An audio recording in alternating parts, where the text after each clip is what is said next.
안녕하세요. 재겐종입니다. 지난 영상에서는 아마존의 창립자 제프 베이조스를 소개했는데요. 이번에는 제프의 전 부인으로서 제프와 함께 아마존의 공동 창립자였고 이제는 작가이자 억만장자 자선가로 살아가고 있는 여성 맥켄지 스콧의 이야기입니다.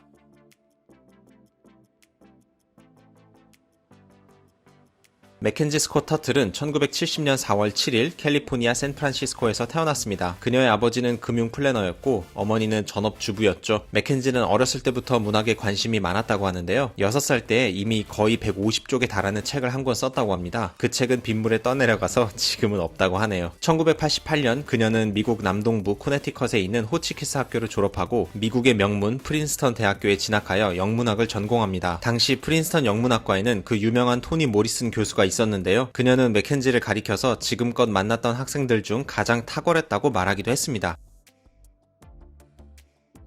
아무리 재능이 있다고는 하지만 소설가는 안정적인 수입을 갖기에 적합한 직업은 아니죠. 맥켄지는 재정을 메꾸기 위해 월스트리트 기업 D.E. 쇼의 연구 조교로 취업합니다. 이때 쇼 회사에서는 마침 제프 베이조스가 있었는데요. 운명은 그렇게 찾아오는 걸까요? 맥켄지와 제프는 우연히 서로를 알게 되고 머지않아 바로 연인 사이로 발전하고 결혼에 꼴이 납니다. 맥켄지는 제프 삶의 중요한 순간마다 언제나 함께했습니다. 맥켄지는 제프가 온라인으로 책을 팔겠다는 황당한 꿈을 가지고 안정된 부사장 자리를 내던졌을 때 그를 지지해 주었습니다. 제프가 아마존을 꾸려나갈 인재를 구하기 위해 시애틀로 향했을 때 운전대를 잡은 사람은 맥켄지였습니다. 맥켄지는 아마존 초창기에 회사에서 가장 중요한 회계를 담당했는데요. 아마존의 첫 계약을 진행한 인물 또한 맥켄지였죠. 그 밖에도 맥켄지는 아마존에 정말 중요한 공헌을 하나 했는데요. 원래 제프가 생각했던 회사 이름은 relentless.com이었다고 합니다. 하지만 맥켄지와 팀원들이 제프를 말려서 이름을 아마존으로 바꾸었다고 하죠. 이거 하나만으로도 맥켄지는 그야말로 아마존의 1등 공신이라 할 만합니다. 맥켄지는 제프와 정반대 성격을 가지고 있는데요. 제프가 외향적이고 칵테일 파티와 수다를 좋아하는 반면 맥켄지에게는 그 모든 것들이 그저 골치 아프고 덧없는 일로 느껴진다고 합니다. 하지만 바로 그 차이가 완벽한 시너지를 만들어낸 거죠. 맥켄지는 한 인터뷰에서 이런 멋진 말을 남기기도 했습니다. 그때 저한테 무슨 비즈니스 감각 같은 게 있었던 건 아니었어요. 다만 저는 알 수 있었죠. 제프가 얼마나 신나 있었는지를요. 내가 사랑하는 사람의 그런 모습을 보고 함께 뭔가를 할 수 있다는 건 정말 멋지지 않나요? 맥켄지는 남편 제프의 꿈과 열정을 믿고 함께 미지의 세계로 뛰어든 겁니다. 강한 의지와 용기로 삶을 개척해 나가려는 사람만이 할 수 있는 일이죠.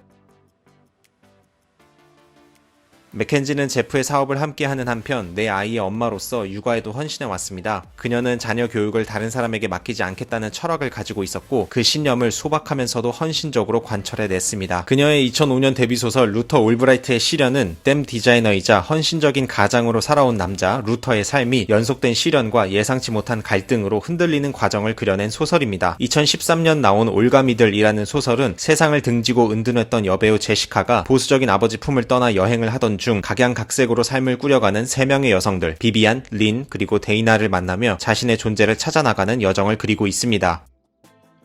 2019년 1월 9일 제프의 트위터를 통해 세상을 떠들썩하게 만든 뉴스 하나가 전해지는데요. 제프와 맥켄지가 합의 이혼을 한다는 소식이었습니다. 그리고 4월 4일 맥켄지는 이혼 절차가 완료되었음을 밝히며 제프와 공동 양육자이자 친구로서 관계를 이어가게 되었다고 밝혔습니다. 맥켄지는 제프와 함께 가지고 있던 워싱턴 포스트와 우주사업, 블루 오리진의 모든 지분, 그리고 아마존에서 가지고 있던 공동 지분의 75%와 투표권을 모두 제프에게 양도하면서 그를 향한 응원을 아끼지 않았습니다. 그리고 맥켄지는 남은 25%의 지분인 350억 달러만으로도 전세계 억만장자 19위에 이름을 올리고 있습니다. 맥켄지는 이 과분한 재산으로 자선사업에 힘쓸 거라 밝히면서 남다른 품격을 보여주었는데요. 실제로 그녀는 지금까지 70억 달러 이상을 사회에 환원하면서 선행을 이어나가고 있습니다. 그녀는 2021년 3월에 시애틀의 고등학교 화학교사 댄 주이트와 결혼했고 둘은 함께 기부와 봉사로 베풀고 나누는 삶을 살고 있습니다. 맑은 영혼과 활발한 매력을 가지고 억만장자이면서도 소박함과 인류애를 잊지 않는 맥켄지 스콧. 그녀가 자신의 부와 글쓰기 그리고 따뜻한 사랑으로 계속해서 세상에 선한 영향력을 끼치기를 기대합니다. 지금까지 맥켄지 스콧의 이야기였고요. 저는 재겐종의 종이었습니다.